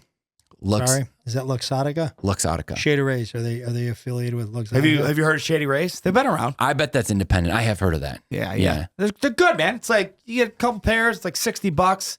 It's not like garbage, but it's not going to be probably garbage. Used to do. I'll tell you, they do a nice job. I mean, they look good, but I bet you're not getting eye protection, man. I used to do open mics with a guy named Shady Ray. Shady Ray. Yeah, he's a couple gigs there for you, didn't he? Yeah. Did you get paid on those? No. End of the show, Greg. You're not going to believe this. I don't know if I ever told you this story. I walk off stage. He's nowhere to be found. Gone. You guys seen Ray? I'm texting him, and he said, it's in the mail. Oh, yeah, no, I got you. I got a lot of gigs for you. Unbelievable. He did always wear sunglasses, though. Yeah. You guys seen Ray? I just was going to get paid. Nah, he took off. He said, give him a call. Yeah. Greg, you ever get stiffed on a gig in your lifetime? Yeah. I don't think so. Okay. Let's make it sure. Ever? I don't know, man. Maybe one or two, but not much.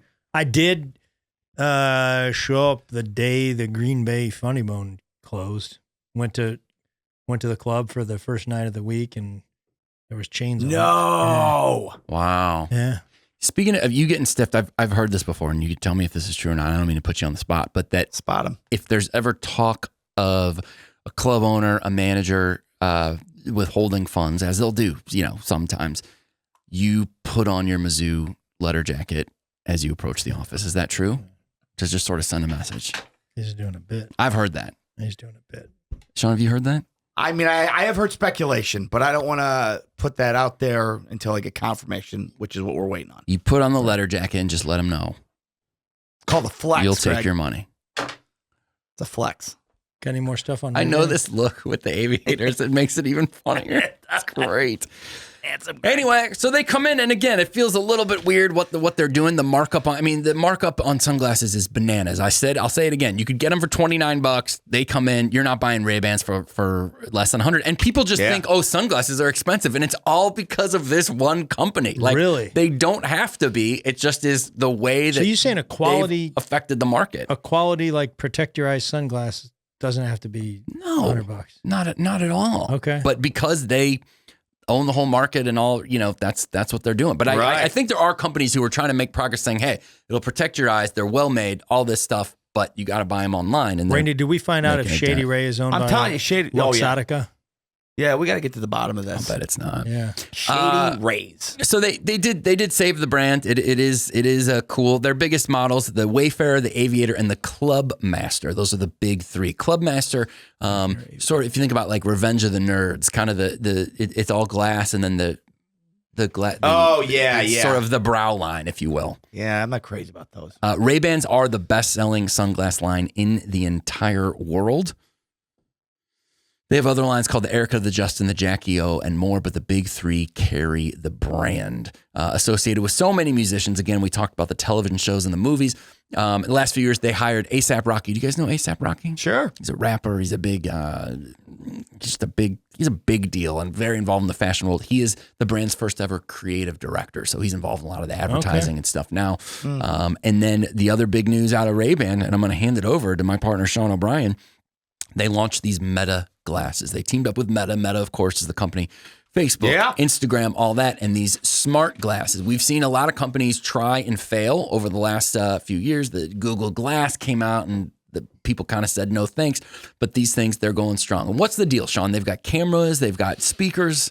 Yeah, I mean, they take hands-free photos and videos. The big one's the video. You can be recording like Facebook Live while wearing them. Or you could save it as well. But I mean, it's pretty good. But people got a little upset though, because people were like, wait, I don't want to be recorded. So now what they put on is there's a little light to let you know that you're being recorded. So if you ever see anybody with a pair of glasses that look pretty conspicuous and you see a little glow, they're recording you. Yeah, there goes Greg. Greg's recording Sean right now. That's a hat on a hat, right? It's also weird because we have so much trouble already where everyone's convinced, and I think rightfully so, that their phone is listening to them. You have a conversation with a friend about a certain product, and then you get an ad. Well, all of a sudden, everybody's walking around with video cameras on their glasses, and the light's not on, or I didn't hit the button, but like it's got the capability right there. It's crazy. Do you think the phone is listening, or is it because you typed in like one word on Google and now it pops in on Facebook? That for sure, but the latter is true. And I know this from being on the radio so much. We'd talk about something that is just not a part of my life, but it was a topic that day, and then I'd be getting ads for it. Interesting. Yeah, it's pretty wild. You know how we'll test it? I think the Shady Rays, that'll do it. If that comes up today. By the way, Shady Rays doesn't look like it's owned by Luxottica. Okay, Shady Rays, so there's another guy. And they do have affordable stuff. So affordable, Sean will leave several pairs of them in your car for long periods of time. No way. Do I have some right now? I think I threw them out. Well, I gave you these, so. No, you can have them. Tim won't give me these. But some of the Meta glasses I saw. I appreciate it. Some of the Meta glasses I saw have like if you're listening to music, it'll put that up on your glasses so that you see it, the album cover or whatever it is, or even like a text message. You can read a text message right on the screen there. I'd like to try it. Yeah, it looks interesting, man. I mean, I guess. Oh, sorry, never mind. That was Shady Rays. Sorry, it was something else. The main thing from what I read, that people like it that you can kind of sneak around and film stuff that you're not supposed to. Seems a little. The main thing. Yeah. The main thing. I don't know. I'm not saying the main. All right. Those should be called Shady I'm Rays. saying, that's right. With the camera. Also, Tim, good man, job, like, man. do you want to be doing your show and then you see a guy out in the audience in sunglasses? You're like, oh, he's recording this. Right. You know? Right. And then you get a big altercation. You find out it's just a blind man and, you're a jerk. Yeah. And I True. I encourage my fans to wear sunglasses to my show. Oh, really? Yeah. Just makes me feel like I have a cool audience. Yeah. Yeah. I could see that. Yeah. Do you really? No. Oh. I don't have fans. Yeah, you do. I'm just Well, I kidding. thought you were talking about Ludo. No. He just doesn't get when we're doing a bit, does he? Yeah, no, that's okay. Yeah, No, I make him wear aviators so I can look at myself the whole time. It's fun. So that's Ray-Ban again, biggest selling line in the whole world. They continue to show up in with celebrities, musicians, all that. Like they rescued it. They made it cool. Yeah. And they're making a ton of money off of them. And I'm certainly a sucker for it. But it's Ray-Bans, folks. An And American company owned by Italians. Owned by Italians. I think So you look go good out. them too. Yeah, it's definitely your look. Thanks, buddy. I want you to have those. Randy liked it. Randy Well, Tim liked looks it. like Chris Pine. That's what everyone says. So Yeah. he's already built in. It's a good look. And I get Kevin James. Yeah, You know, Hollywood heartthrob Kevin James. Nothing wrong with Funny Kevin guy. James. Kevin James is is great. great, He is great. Let me just clear this up right now. This podcast is not about taking shots at Kevin James. I am. No, that's get on the somebody. wrong side. Yeah, somebody else can do that, but we're not getting on the wrong side of Kevin James. Kevin, if you're listening, man, we love you. Sean's a jerk. I'm a good person, man. I do occasionally go to the ER though. Yeah, you do. Yeah, man, you gotta start taking care of yourself. I know. You want to do some comments? We're sick of it.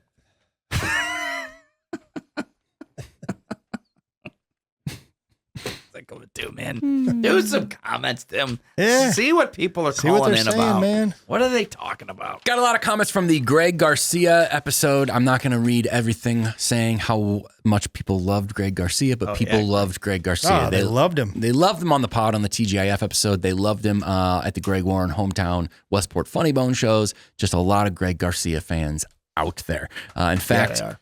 Turumbar 25 said that is hands down the funniest first 15 minutes of any podcast ever, and the hits just kept on coming after that. I have a headache from how much I've been laughing. If you haven't seen it, watch the Greg Garcia episode. He gives It's us all pretty great. gifts. I mean,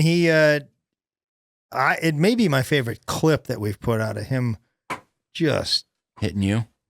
roasting me hard. Yeah, it's great. It was, Nikki Glazer style. But You got what do you that. say? What do you get the guy that has everything because of Nate Bargatze? Yeah.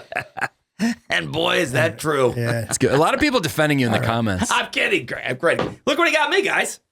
For the audio listeners, Oh, he yeah. came through with this silly hat. That Yeah, I because pronounced that came from you mispronouncing Adidas. Yeah, I said it wrong. Which is And just people gets me angry as I sit here right now. Oh, Tim gets so mad. Oh, he can't take it. Tim cannot stand. You better not have any grammatical errors around Tim. He'll lose his. Any what kind of errors? Any what kind of errors? Grammatical. No.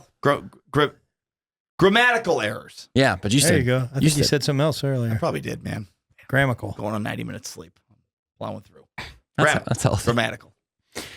C. Bailey, 4322 said, I love Greg Garcia and was so hyped when y'all announced he would be on the podcast. He's so witty, down to earth, interesting, and intelligent. I cannot wait for his return. Yeah, he was awesome. That'd be great. Did a good job on the shows too, man. Pardon me? Killed it. Oh, Is it? live. Yes, for Really sure. good. Oh, yeah, man. The Yeah, natural. he's funny.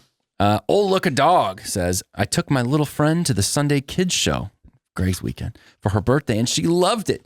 You asked her what her favorite peanut butter is, and she says, Aldi's. I'd love to know where it ranks on the Warren scoring system in relation to other vastly inferior It peanut butters. does not rank. Not interested? Aldi? Yeah. Come on. You tried it? Don't care for I store tried brand. Don't care for what they're about. Yeah, it's no Jeff. It's better than, it is, in her defense, it's better than a lot of the bad ones. But I'll tell you what, all these for what you pay, not bad. Oh yeah, Sean loves Aldi. He also loves these sunglasses. Yeah, I know, Thinks they're that's better than the regular thing. That'll tell you all you need to know about him. Austin Adams said, silly question that I missed somehow. Where do you send birthday info for Sean? Oh, it's at Like we said. the consumers 390 at gmail.com. Jamail. Groucho T said, breaking news from the Nateland pod. Aaron Weber worked at a country club. Might need to get him in here to discuss Tim's qualifications. Yeah? I didn't know that. I worked at a country club for a day. That's part of my aversion to country clubs. Got it. Story for another time. But I think that's a story when you called your dad and said you're never going to do anything that you don't want to do for a job or something like that. yeah. Yeah. I caddied for one day. It was miserable. Had a real jerk that I was carrying his clubs. This guy was just the worst. Ugh. Really? Yeah, and I wanted nothing to do with this guy, and it just turned me off to all things golf and country club and everything else. He was just that sort of textbook when you think of a golf jerk. It was this guy. Yeah. He was awful. And I was a little kid, and I was like, no thanks. And then my parents were like, well, you have to get a job this summer. I was young, and then I worked at a Mexican restaurant for the rest of the summer.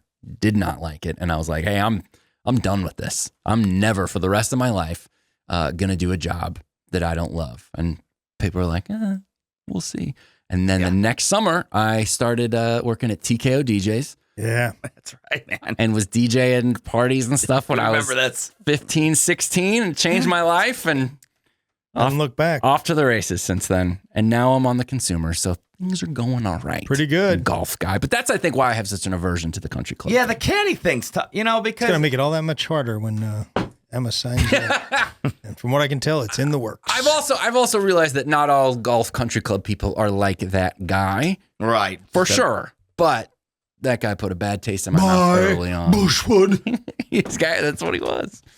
Are you supposed to pick out the clubs, like be like, all right, hey, this is a 7-iron approach coming in as a caddy, or are you just really just carrying them? No, I think ideally, I mean, it depends on a ton of stuff, but I think a good caddy is somebody you would consult with on what club you should use for certain shots. Certainly if you're traveling to a course you've never been and you get like a caddy who knows that course, they're like, I would go with a driver. Or Yeah, because I think isn't that what happened with Tiger Woods and that caddy he was like BFFs with, and then they kind of parted ways. Duff or I can't think of the guy's name, but I don't know. I read something like he like gave him a bad wreck.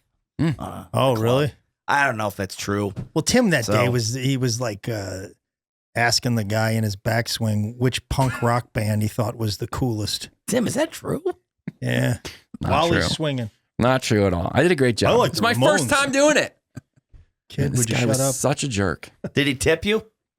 Like a few bucks, like minimum. Really? Dude, I was crying. I was young. I was crying. It was awful. Oh, man. So awful. But I'd like to meet that guy. he created a monster. And I've since encountered him in adulthood. And Really? I don't need to tell that story, but felt good. Really? Oh yeah. Oh, he's not doing so well. Well, well, I don't care for him. Yeah. Small town. I don't either. I don't like the guy. Yeah, I don't like the guy.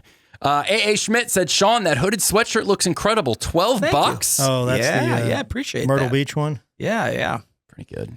Yep, I had to chew them up, spit them out. There you go. Everyone wins there. Thank you for that comment. Here it is. Sharon Lloyd, I6Y, said, I had a bad dream that the reason Greg missed the Old Spice podcast was because he got married. Whew. There's still time to admire his baby blues on the Nateland cruise. Yeah, buddy. All right. Not if he's doing the Aviators. Yeah, that's true, Not if man. I'm going Dale Gribble. Yeah, if you're going Gribble, Yeah. no Let's- baby blues. All joking aside, we should get you Yeah. some of those by the cruise. Sean? Yeah. He's got some. No, buddy, you can have those. I mean, look, Tim, this is between you and him. I'm Yeah. just here to have a nice time and enjoy the show. Okay. Okay. Robert Barlow, 7680, said, has Greg ever met a stand-up comedian who wasn't a great guy, very funny, and pick one or more, tremendous, terrific, or extraordinary? He does this whenever someone mentions a stand-up that he knows. Very similar to his descriptions of certain women, if you know what I mean. I never read this. Oh yeah, man. No, I'll say that. I mean, if I'm going to talk about a stand-up comic, I'm going to say something positive. Yeah. And if I don't care for a stand-up comic, and there are some that I don't care for, I'm going to not talk about them. Yeah, I mean, I will abstain but it's. My mom used to review books for the St. Louis Post-Dispatch. Yeah. And she told me I just never review a book that I don't like. Right. Because it's like, there's so much negativity out there anyways. It's so hard to get people to read. So why am I going to go out there and trash a book? No. So what am I going to go on this Right. podcast and be like, that guy's terrible? Right. You know, like I don't ever want to do it. I will say, and I know he's joking around or whatever, and it's kind of funny, but like if I do say something, it's sincere. Yeah. You know, like I really do mean, and I do say that about, I love comics. I know more comics than a lot of people. And I, I'm friends with a lot, but I know why they're good. And if you ever want to email me or make a comment and be like, why did you say this guy was awesome? I'll be like, I'll break it down for you. Yeah. Like, this is why this guy is that good. You would not speak negatively of a comic. Hey, you know who I talked to the other day is Don't start. Dustin Nickerson. He's a great comedian. He's a great comedian. He's funny. He's original. He's got good stage presence. He knows how to deliver a joke. Guy comes into this podcast, he's got no substance. No substance. And he uses, that's what was so disappointing. There's a lot of cheap tactics. He comes in, he's roasting me, he's doing, hey, coming out of here, he's a lot of that stuff. So that's I never said one negative thing about that guy's stand-up comedy. As a podcast As a guest, human being. He's fine. I mean, he'll spill coffee in your house, but as a podcast guest, he's lazy, and he's also no substance, man. Now Woodhall, he comes in with the goods. That guy brings heat. Yeah. Yeah. Obviously, we love Dustin. He Great comic. He thought I was going to throw out somebody he doesn't like. He got a little nervous. He got a little nervous. Yeah. You see him? He panicked. I set you up. He for knows Nickerson. some of the people that I don't like. And I thought he was going to be like, and I'm going to be like, all right, cut. We have to. No, I wasn't. No, I wasn't. That would have been your first cut ever, Tim. Yeah. I think I've had 7. You've had a few. Yeah, Sean's Sean. the best. Yeah, Sean What is. were my over-under cuts, Man, if Randy? we ever 15? can get those, which we can't, but if we ever put that'd those be out, amazing though, man. yeah. All right, a couple more. We're running out of time. I don't know if here. the cameras were running that day. Eric was subbing for Randy a couple times ago. That'd be some good footage. Yeah, that was a fun one. Tim in the middle. I try not to think about that. Yeah. Nikki Whitley said, don't mind me tripping over myself while running to the Funny Bone website to score a ticket to the Consumers Live taping. All right, Nikki. I'll be loading up on all the Consumers Nice. snacks from my road trip to St. Louis from the Peoria area. Merry Christmas. Don't load to up me. too much. Yeah, because we'll have stuff for We'll you. have stuff Yeah, for we you. will. We may need you. stlouisfunnybone.com. And finally, Bobby Johnson 6410 said, hey, how about a Consumers sitcom? Garrett Dill-Hunt as Greg, Chris Pine as Tim, Kevin James as Sean, and then someone super famous and over the top to play Randy. But you only see him in the final episode of the season. Yeah. I like I that. like the concept. Pretty good. Who could play Randy though? Pretty good. Anyway, thank you guys. Keep your comments coming. We appreciate it. Let's do some plugs, huh? Yeah, let's Hey, plug roll it. forward plugs. I got. Oh, I yeah, got some sure, stuff. Shawnee. I'm sorry. First things first. I want to make sure See you if guys another listened heart- last week. Tim, you got your Otis shirt. Oh, didn't mean to hit your brain. And there's a hat for you. Yeah, Greg. that's not the one I wanted, though. Well, that's what you get. All right, you're not gonna. That's not the hat I want. It's a great Guys, hat. come on out So- to the Consumers Podcast because we're going to be having an Otis hat that I'm giving away. And I also, guys, got you this. What's that? Otis pens. Oh, that I'm excited about. Come on, man. What is this? It's an athletic For t-shirt. bicycling? Are you Yeah, kidding it looks me? like that thing is amazing. You're gonna trash these guys after all the favors they've done for us. I can't wear this color. We just I'm not trashing Otis. The problem is we specifically asked. We asked you for one hat, and you said you'd get it. It doesn't work that way, guys. Well, then I just call up and just be like, I want this, not that, Yes, not that. yes. You get it's. I'm really disappointed. Yeah, so Okay. are we. I had to go to Imagine how great lengths disappointed to get we this are. stuff. Yeah. Great lengths. You Great didn't go to lengths. great lengths. Yes, I did. Erica, my girl, that she's the one who's making this hat. Now I got to tell her that Greg did not care for his hat. He wants it. He wants Fine. a new. There was a specific hat. Randy, you got an ETA on that hat? I ordered them. I've got I got another confirmation today. I think it's a slow process. I didn't get an ETA yet. I'll look up in a minute and see if I got a UPS thing. Yeah, here. I'm taking Then that. I'll give us away. We'll raffle this off. Somebody will want to know this hat. Yeah, give that away on Sunday. Tim, you don't want your neon shirt? No, I'm sorry, I buddy. don't want that, man. It's for God, that's so Bicycling. sad, dude. That thing is so cool. I can't wear that Hold color. on, let me see it. Dude, it's got No. Lance Armstrong's autograph on it. That was a surprise, I man. can't wear that color. Yeah. All right, man. Well, Consumers Live, stlouisfunnybone.com. Come see us. The first time we're ever doing it live. Come check it out. Greg and Sean will be in Bloomington, Indiana at the Comedy Attic November 28th through 29th. Greg and myself will be at the Columbus Funny Bone December 5th through 7th. Greg and Sean will be at the Cincinnati Funny Bone December 18th through 21st. Greg, Sean, and I maybe think we me. added some days on there. Oh, Cincinnati? Yeah, since we he's got moving, we got a lot man. going there, man. Thursday through Sunday now with multiple shows. Check local listings. Comedy Club of Kansas City, Greg, Sean, maybe a little bit of me. That is December 26th through the 31st. That's right, New Year's Eve.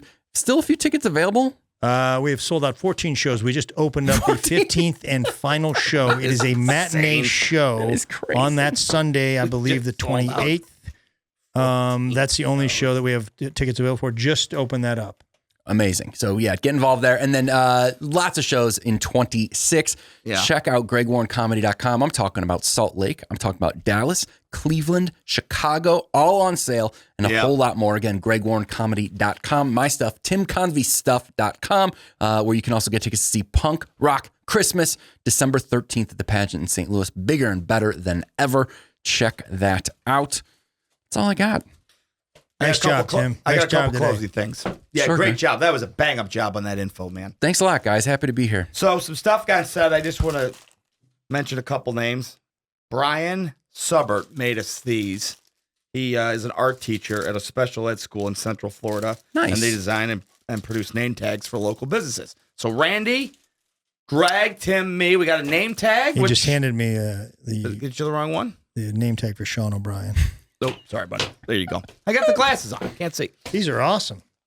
Those are awesome. So, Brian, thanks for that. And then I got a Bill's keychain from Roxanne Roberts. Oh, that's great. Bar Eakin. Looks pretty. That's it looks very pretty sweet of you guys. Nice one too, isn't it? Yeah. Yeah. Oh, I know where this is going. These name I'm tags excited are about great. that.